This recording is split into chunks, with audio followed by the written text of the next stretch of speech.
స్వయంగా అనుభవించిన ఈ బాధ దృష్ట్యా మీరు దీన్ని ఏమైనా ఛాలెంజ్ చేయబోతారా?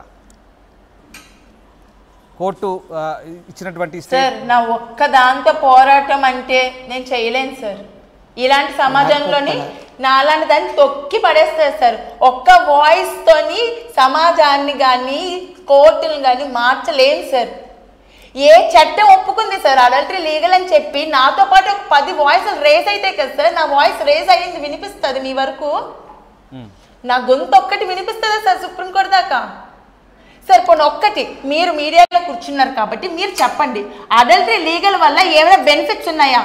బెనిఫిట్స్ కాదు సార్, 100 మంది చావులకు కారణం అవుతుంది ఆ ఒక్క తీర్పు. ఆ ఒక్క తీర్పు కొన్ని కోట్ల ఆడపిల్లలు ఉసురు తగిలి ఆ కోట్ల ఆడపిల్లలు సకానికి మంది సూసైడ్ చేసుకుని చచ్చిపోతున్నారు సార్. నాలా బయటకు వచ్చే వాళ్ళు కొంతమంది, నాకు పేరెంట్స్ సపోర్ట్ లేకపోతే నేను చావాలి, మీడియా సపోర్ట్ లేకపోతే నేను చావాలి సార్. ఆ రెండు ఇప్పుడు తల్లిదండ్రులు స్ట్రాంగ్గా లేరు అనుకోండి, ఆ ఆడపిల్ల పరిస్థితి ఏంటి సార్? భర్త చేసిన అరాచకాన్ని ఇలా చూడాలా సార్? నక్షత్ర, ఇప్పుడు మీరు నిన్న ఎప్పుడైతే మీరు బయటకు వచ్చారో మీరు బయటకు వచ్చినప్పటి నుంచి కూడా మీ వెంటే మీడియా ఉంటుంది, మీకు ఎప్పుడు మద్దతుగానే ఉంటుందని మాకు అనిపిస్తుంది. సో మీరు ఈ విషయంలో మీరు ఎలాంటి అభిప్రాయంతో ఉన్నా సరే, కానీ ఒకవేళ నిజంగా మీ భర్త కనుక ఇప్పుడు ఇలాంటి శిక్ష చేశాడు కాబట్టి సుప్రీంకోర్టు చెప్పినటువంటి గైడ్ లైన్స్ ప్రకారం కనుక మీరు కనుక శిక్ష వెయ్యాలనుకుంటే మీ భర్తకి ఎలాంటి శిక్ష వేసే ఆలోచన చేస్తారు? సార్ ఇలాంటి కామందుల్ని ఈ రోజు శిక్షించకుండా వదిలేస్తే రేపు వీళ్ళు రేపిస్టుల కింద తయారయ్యి ఎంతమంది జీవితాలు నాశనం చేస్తారంటే మార్క్ మై వర్డ్స్ సార్.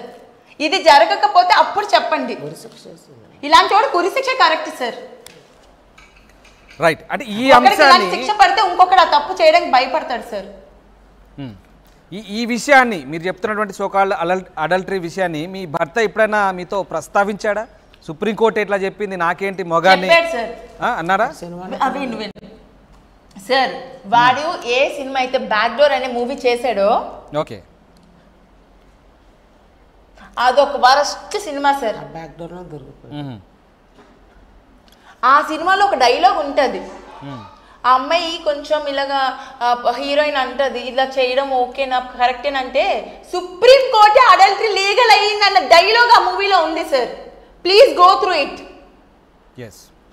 సమాజానికి ఏమని చెప్తున్నారు అందులో ఆ హీరో అంటే మా హస్బెండ్ చెప్పిన డైలాగ్లో సుప్రీంకోర్టు అడల్టరీ లీగల్ అయిందని చెప్పింది అంటే ఒక మూవీలో అలాంటి సీన్ పెడితే ఏమని సార్ సమాజానికి ఇస్తున్నారు మీరు?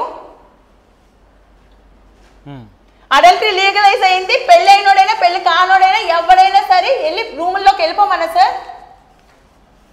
సో సినిమాల్లో ఉన్నటువంటి ఆ మూవీలో ఆ డైలాగ్ ఎందుకుంది? రైట్, సో అది నిజ జీవితంలో ఫాలో అవడానికే తేజ ట్రై చేశాడంటారు. చేశాడు కాదు చేశాడంటారు డైరెక్ట్. ఆడు బుద్ధి ముందు నుంచి అంతే సార్. మూవీ మొన్న తీసాడు, బుద్ధి ముందు నుంచి అదే కదా. సుప్రీంకోర్టు ఎప్పుడైతే మంచి తీర్పును ప్రకటించిందో అందరికి ఇక్కడ ఇంత కొమ్ములు వచ్చేసాయి సార్, భయం పోయింది. సుప్రీంకోర్టు ఇచ్చిన ఆదేశం మేరకి అందరూ చక్కగా దాన్ని మంచికి వెళ్ళమని ఎవరు చెప్తే ఫాలో అవ్వడు సార్. చెడుకి వెళ్ళమంటే మాత్రం చక్కగా సుప్రీంకోర్టు చెప్పింది కదా అడల్టరీ లీగలైజ్ అదే మేము ఫాలో అయిపోతాం అని చక్కగా ఫాలో అవుతున్న మగవాళ్ళు ఎంతో మంది. రైట్, ఇక నక్షత్ర ఒక్క విషయం చెప్పండి. ఇప్పుడు ఆయన ఏదో 1-2 సినిమాల్లో చేశాడు అంటున్నారు, ఆ సినిమాల్లో చేసినటువంటి ఆర్టిస్టులే కావచ్చు, హీరోయిన్సే కావచ్చు, వీళ్ళంతా మీతో ఎలా ఉండేవారు? మీతో సఖ్యతగా ఉండేవాళ్ళ? మీ ఇంటికైనా వచ్చేవాళ్ళ? మీతో మాట్లాడేవాళ్ళ? వాళ్ళ మీకు పరిచయం చేసేవాళ్ళ? ఈయన తేజ మీకు పరిచయం చేసేవాడా? ఒకరిద్దరు కొంచెం పెద్ద ఆర్టిస్ట్లో ఉన్నట్టు ఇంటికి వచ్చేవారు. అవును సార్, నాకు తెలియదు సార్ వాళ్ళు ఎవరుని. పూర్ణ గారు యాక్ట్ చేసిన బ్యాక్ డోర్ మూవీలో అయితే ఆయన చెప్పేవాడు పూర్ణ కూడా నన్ను డేట్ చేయడానికి రమ్మని చెప్పింది అని చెప్పేసి. పూర్ణ కూడా వెంటనే వాళ్ళ డైరెక్టర్ కి కాల్ చేసి అడిగాను, పూర్ణ అడిగిందంట రమ్మని.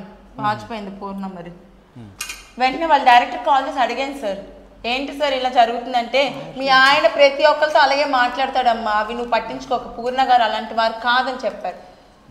ఆవిడ మీతో ఏమైనా మాట్లాడిందా? ఎప్పుడైనా మాట్లాడిన సందర్భం ఉందా? అది సార్ లేదు సార్, సెట్స్లో ఉన్నప్పుడు ఒక్కసారి నేను మీట్ అయ్యాను అంతే. సో ఆయన అంటే ఆ సెట్స్లో మాట్లాడినప్పుడు ఎలాంటి మాటలు మాట్లాడుకున్నారు మీరు ఇద్దరు? అంటే జనరల్గా యూజువల్గా మామూలు మాటలే మాట్లాడుకున్నారా, లేకుంటే మీ భర్తకు సంబంధించిన వ్యవహారం? సార్ ఆవిడ ఒక హీరోయిన్ సార్, తనకు ఒక క్యాడర్ ఉంది. తన పని ఏదో తను చేసుకెళ్ళిపోయేది. తను షూట్కి షార్ట్ అంటే వచ్చారు, వెళ్ళిపోయేవారు అంతే. నేను చూసిన సీన్స్ అయితే అవే. ఈ అబ్బాయితో వచ్చి కూర్చొని మాట్లాడాలి అట్లాంటివి ఎప్పుడు నేను ఆ సీన్స్ ఏం చూడలేదు. సో ఇంకా మిగతా హీరోయిన్స్కు సంబంధించి ఎట్లాంటి ఇన్ఫో అయితే మీ దగ్గర లేదు, వాళ్ళు మీతో ఎలాంటి ఏం షేర్ చేసుకోలేదు? లేదు సార్, లేదు. అంటే మొత్తం మీద కానీ వాళ్ళ మూవీ డైరెక్టర్ నాకు కొన్నిసార్లు అబ్బాయి మీద కొన్ని చెప్పారు సార్. మీ హస్బెండ్ మేము ఎన్నోసార్లు మంచి చెప్పడానికి ట్రై చేసాము, మంచి దారిలో వెళ్ళమని చెప్పాము, మంచి భార్యని వదులుకోవద్దని చెప్పామని చెప్పారు. ఆయన నాకు చెప్పారు సార్, ఆ డైరెక్టర్ నాతో ఎన్నోసార్లు చెప్పారు. కర్రీ బాలాజీ ఆయన పేరు, డైరెక్టర్ గారి పేరు. ఆయన కూడా చాలా మంచి చెప్పడానికి ట్రై చేశారు సార్ ఈ మనిషికి. ఇతను వినలేదు అంతే. ఇతని బిహేవియర్ ప్రాపర్గా లేదు, ఇతను వినలేదు అంతే. రైట్. అంటే నక్షత్ర, నేనేమంటున్నాను, ఇప్పుడు మీరు ఇంత వ్యవహారం ఇంత తతంగం జరుగుతుంది కదా, ఇప్పుడు పూర్ణ లాంటి ఒక మంచి నటి, ఆవిడ కొంత ప్రఖ్యాతి ఉన్నది, తనకు పేరుంది, అలాంటి వాళ్ళని కలిసి మీకు జరుగుతున్నటువంటి అన్యాయం ఏమైనా చెప్పే ప్రయత్నం చేస్తారా? సార్ నాకు అంత స్కోప్ లేదు సార్. ఓకే. సో ఏ అమ్మాయి తనతో చేస్తే అమ్మాయి కూడా తనతో పక్కలోకి రావాలని ట్రై చేస్తుంది, డేటింగ్ చేయడానికి ట్రై చేస్తుంది అంటూ చెప్పుకోవచ్చు ఆవిడ. Yes this is the point sir. Sir ఒక అమ్మాయి జనరల్గా అక్కడ నిల్చొని అడ్రస్ అడిగింది అనుకో, ఎవరు తేజ అంటే అది నన్ను ట్రై చేస్తుంది రమ్మని చెప్తుంది, నేను గట్టికి ఇచ్చి పంపించాను. This is the thing what he will be telling. ఎందుకు సార్, వాళ్ళ ఫ్రెండ్ ఇంటి పక్కన ఒక ఆయన ఉంటాడంట, ఒక జెంటిల్మెన్, ఒక ఆయన వచ్చేసి వాడికి పెళ్ళి అయింది, పెద్ద పెద్ద పిల్లలు ఉన్నారు, బట్ స్టిల్ వాడు నన్ను ట్రై చేస్తాడు. వాడికి అమ్మాయిలన్నా ఇంట్రెస్ట్, అబ్బాయిలన్నా ఇంట్రెస్ట్, చూసి తెగ పిచ్చెక్కిపోతాడు అని చెప్పాడు. ఈ కోణం కూడా ఉంది సార్. సో అంటే మీరు ఆరోపిస్తుంది ఏంటి? మీరు అంటే ఈ కోణం కూడా ఉందా? హీస్ హోమోసెక్సువల్ అనుకోవచ్చా? అట్లా కూడా ఉందా? ఏమో సార్, అది దేవుడికి ఎరక, నాకు తెలియదు. ఈవెన్ ఆయన పైన అమ్మాయిలే కాదు, హీరోయిన్లే కాదు, తోటి ఆర్టిస్టులే కాదు, పక్కింటి అంకుల్స్ అబ్బాయిలు కూడా, ట్రాఫిక్ లో వెళ్తున్నప్పుడు పక్కింటి అంకుల్స్ అబ్బాయిలు కూడా ఆయనపై అట్రాక్ట్ అయ్యే వాళ్ళని చెప్తున్నారు. మనకి ట్రాన్స్జెండర్స్ కనిపిస్తారు కదా సార్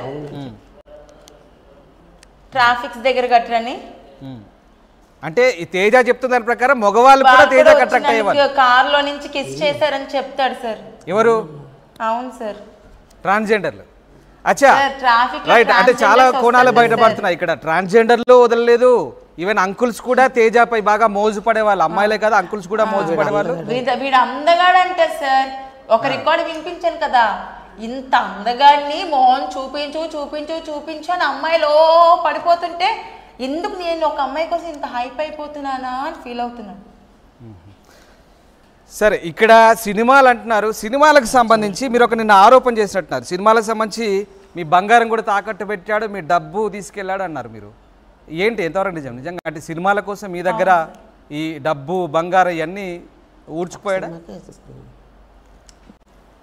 మొత్తం సార్ డిస్టర్బెన్సెస్ వచ్చినప్పుడు బేసిక్గా ఏంటి, అమ్మ వాళ్ళ ఇంటికి వచ్చేస్తాం, మొత్తం ఇంట్లో ఉన్న సామాగ్రి నేను పట్టుకు రాలేను, అవునా కాదా?